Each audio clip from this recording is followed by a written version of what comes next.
안녕하십니까 성도 여러분. 오늘은 다섯째 날 목요일입니다. 말씀의 제목은 그리스도께서 세상을 이기셨다라는 제목으로 함께 말씀의 은혜를 나누겠습니다. 말씀 나누기 전에 기도하겠습니다. 하늘에 계신 아버지 하나님, 이 땅에 하나님께서 주신 그 자유의 의지를 잘못 선택하여 죄가 세상에 들어왔고 죄가 세상에 들어오는 것조차도 허용하셨던 우리 아버지 하나님, 그 모든 결과로 인하여 받으셨던 그 고난과 고초를 우리는 기억하고 있습니다. 그럼에도 불구하고 기꺼이 그 십자가를 받으시고 끝내는 그 모든 이 땅의 죄악을 다 도말하신 바로 예수님께서 이기셨다라고 하는 분명한 선언을 우리가 보고 느낄 수 있도록 하셨사오니 감사합니다. 주여, 오늘 말씀을 통하여 다시 한번 우리 예수님께서 이기셨으므로 우리도 그 고난에 동참하여 승리할 수 있는 그 의지가 분명함을 말씀을 통하여 확인하게 도와주시기를 예수님의 이름으로 간절히 기도합니다. 아멘. 그리스도께서 세상을 이기셨다라고 하는 제목을 이제 오늘 우리가 대하게 됩니다.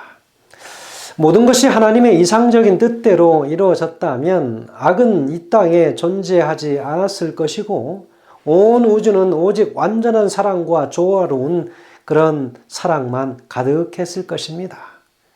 결국 우주는 하나님의 완벽하고 이상적인 뜻대로 회복될 것이지만 끝까지 하나님은 피조물의 자유로운 결정을 고려하는 방식으로 당신의 뜻을 이루고 계심을 이야기하고 있습니다. 오늘 본문에서는 특별히 케이크를 만드는 경연대회에 참여한 한 사람들을 일컬어서 그 예시를 들고 있습니다. 여러분, 모든 사람들에게 똑같은 소스가 주어지고 똑같은 케이크를 만들라고 이야기했을 때 여러분, 그 케이크는 물론 다 똑같은 모양으로 나올 것이라고 하는 것은 자명한 사실이겠죠. 그러나 참가자들은 자신들이 선택한 재료에 무엇인가를 더 추가해서 원하는 케이크를 더 잘 만들고자 할 것이 아니겠는가 생각해 보지요. 하지만 어떤 케이크를 만들어도 적어도 그 정도는 제빵사가 선택하지 않은 특정 재료에 의하여 영향을 받게 될 것이라고 하는 거죠. 그 메인 소스가 무엇인가 하는 것이죠. 이와 마찬가지로 하나님은 제한된 조건으로서 사랑에 필요한 피조물의 자유를 존중하기로 약속하셨기 때문에 세상의 역사를 구성하는 많은 재료는 하나님이 선택하지 않으신 것이고 사실은 그분이 원하는 것과 반대의 것입니다. 사실 이러한 관점에서 하나님의 섭리는 마치 그분이 모든 일을 일방적으로 다스리시는 식으로 실현되는 단순한 것이 아니라 오히려 하나님의 섭리는 최소한 두 개의 관점을 가지고 바라볼 수 있다라고 오늘 본문에서는 이야기하고 있습니다. 이 세상의 어떤 일들은 하나님에 의해서 이루어졌지만 모든 악을 포함한 어떤 일들은 피조물들의 자유로운 결정에 의한 결과라고 하는 것입니다. 하나님께서 원치 않으시는 일도 많이 그래서 일어날 수밖에 없다고 하는 것을 이미 우리는 배웠습니다. 요한복음 16장 33절에서도 이렇게 이야기합니다. 이것을 너희에게 이르는 것은 너희로 내 안에서 평안을 누리게 하려 함이라. 세상에서는 너희가 환난을 당하나 담대하라. 내가 세상을 이기었노라. 너희가 세상에서 많은 환난과 핍박을 당할지라도 걱정하지 말 것은 내가 이미 십자가의 죽음을 이미 승리로 끝내지 않았느냐라고 하는 것으로 이야기하십니다. 그러니 우리가 무엇을 두려워해야 하겠는가? 여러분, 이 말씀의 구절은 고난 가운데에서 우리에게 어떤 소망을 주는가 하는 것이죠. 특별히 고난이나 시련을 겪을 때 하나님께서 그것으로부터 건져주실 것이고 그렇게 하셔야 한다는 잘못된 믿음을 가지고 있다면 믿음이 흔들릴 수 있습니다. 하지만 예수님은 전혀 다른 이야기를 하십니다. 그분은 제자들에게 이 세상에서 시련과 환난을 겪을 것이라고 경고하셨습니다. 하지만 소망이 있는 것은 그리스도께서 이 세상을 이기셨기 때문인 것이죠. 내가 혹은 다른 이가 어려울 때에 하나님께서는 어떻게 어려움 가운데에서 이끄셨는지를 생각해 보시기 바랍니다. 하나님은 나의 길을 어떻게 이끌고 가고 계신지도 한번 우리가 생각해 보시기 바랍니다. 우리가 고난과 시련을 겪는 것은 본래부터 하나님이 우리에게 원하시는 것은 아니셨지요. 우리는 항상 큰 그림인 대쟁투를 기억해야 합니다. 악 자체가 선을 위해서 반드시 필요한 것은 아니지만 우리는 하나님께서 악한 사건들 가운데서도 선을 이루게 하실 수 있다고 하는 것을 확신할 수 있습니다.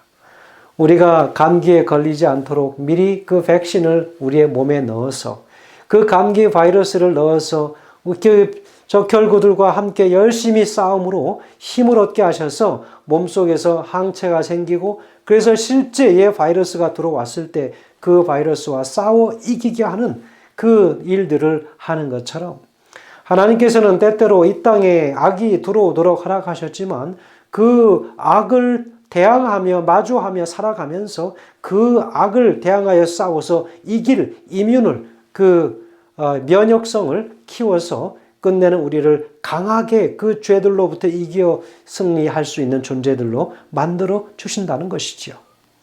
우리가 하나님을 신뢰한다면 하나님은 우리의 고통을 통해서조차 우리를 당신께 더 가까이 이끄시고 이를 통해서 우리가 다른 사람들에게 자비를 베풀고 돌보는 사람들이 될 수 있도록 우리를 오히려 도우실 것입니다. 이 땅에 들어온 죄 때문에 고달파하거나 마음 아파하거나 그것 때문에 두려워할 필요가 없습니다. 우리는 이미 예수님께서 내가 세상을 이겼다라고 하는 그 이김이 무엇인지를 보여주셨기 때문에 우리 또한 그 길을 따라 순종하여 간다면 우리도 그렇게 악을 대항하여 이길 수 있다고 하는 것을 이야기하고 있습니다. 십자가는 우리가 반드시 질 수 있는 능력을 얻어야 합니다. 그 십자가를 피하려고 한다면 끝까지 그것이 우리의 짐이 될 것입니다. 결국은 그 십자가에 눌려서 우리는 그 십자가의 무게 때문에 우리는 결국 그 속에서 죽게 될 것입니다. 그러나 여러분 우리가 기도하는 가운데 십자가를 예수님처럼 짊어지고 나갈 수 있는 능력을 갖기 위해서 기도한다면 우리는 넉넉히 그 십자가들을 우리가 감당하며 살게 될 것입니다. 여러분 우리 각자 삶 속에 찾아온 십자가들이 있습니다. 우리 각자에게 가지고 있는 그 무게의 십자가의 종류는 다 다를지라도 우리가 그 십자가를 질 수 있는 능력을 하나님 앞에 달라고 기도한다면 때로는 예수님께서도 그 기도를 들으시며 당신이 마셔야 될 그 잔이 옮기워지기를 원하셨지만 그것은 아버지의 뜻이 아니었다는 것입니다. 우리 아버지의 뜻은 예수님께서 그 잔을 들고 그 고통을 겪어야 된다라고 하는 그 아버지의 변함없는 뜻을 확인한 후에 우리 예수님은 기도를 바꾸시면서까지도 십자가를 짊어지시기로 결심합니다. 능력을 달라고 기도하고 변화된 그 기도가 이제는 그것을 피하기 위하여 염려하는 기도가 아닌 능력을 얻기 위한 적극적인 기도에서 우리 예수님께서는 능력을 얻으십니다. 그래서 이 세상을 내가 이겼노라라고 하는 분명한 말씀을 하실 수 있게 된 것입니다. 여러분 오늘 우리는 우리의 후대들에게 어떠한 강력한 메시지를 전하기를 원하십니까? 내가 그 십자가에 눌려서 힘들었단다라고 하는 그것이 모든 십자가 역사의 마지막이십니까? 아니면 내가 끝까지 기도하였더니 십자가를 내가 지고 마침내 승리하였다라고 하는 그런 믿음의 간증입니까? 여러분 오늘 어떤 간증을 선택할지 오늘 우리가 결정해야 할 것입니다. 그것 또한 하나님께서 우리에게 허락하신 자유의 의지로 결정할 수 있는 것입니다. 여러분 우리 삶 속에서 십자가가 없는 사람은 아무도 없습니다. 십자가가 다 있어요. 내가 극복해내야 할 십자가가 다 있다는 거죠. 그러나 그 십자가 때문에 불평하고 불만하고 나는 왜 이럴까? 나는 왜 이런 삶을 이렇게 살아왔는가? 아직까지도 나는 여모양 욕골인가? 라고 이야기한다면 우리는 그 십자가를 극복해낼 수가 없을 것입니다. 오늘 우리는 적극적으로 기도하고 그 십자가를 짊어질 수 있는 능력을 얻도록 우리 모두 다 하나님 앞에 나아가서 그 능력을 얻기를 간구하는 하나님의 참으로 용맹스러운 그런 자녀들이 되길 간절히 소망합니다. 영감의 교훈에는 이렇게 이야기합니다. 교회증언 3권 67페이지에서는 십자가가 없이는 면류관도 없다라고 하는 제목이지요. 시련이 없는 주님 안에서 어떻게 강하여질 수 있겠는가? 힘을 얻기 위해 우리는 움직여야 한다. 강한 믿음을 얻기 위해서는 믿음을 행사할 수 있는 환경에 처해야 한다. 사도 바울은 순교 직전에 디모데에게 오직 하나님의 능력을 쫓아 복음과 함께 고난을 받으라라고 권면하였다. 우리가 하나님의 왕국에 가려면 많은 환난을 통과해야 한다. 우리 구주는 가능한 한 모든 면에 시험을 받으셨으나 하나님 안에서 끊임없이 승리를 거두셨다. 아멘입니다. 여러분, 사람에게 적절한 고통은 필요한 것입니다. 온실 속에 자란 화초가 좋을 것 같지만 그러나 약간의 햇빛이 강하게 내리쬐이면 금세 다 타서 사라지는 그런 온실 속의 화초가 될 것입니다. 때때로 우리의 처해져 있는 삶이 남들처럼 좋은 환경이지 않아서 불평하고 부러울 수 있겠지만 그 속에서 우리는 연단받아서 그 고통을 극복해낼 수 있는 강한 믿음의 근육들이 형성될 것입니다. 그 근육은 반드시 우리에게 근육에서 여러분 이뮨이 나오지 않습니까? 그 근육을 단련시킴으로 죄의 그 면역력이 강하여질 수 있기를 간절히 소원합니다. 고난과 시련은 하나님께서 주신 것이 아닙니다. 하지만 예수님께서 제자들이 이 세상에서 어려움을 겪을지라도 당신이 세상을 이기셨기에 소망이 있다라고 오늘 우리에게 당부하시고 가르쳐 주십니다.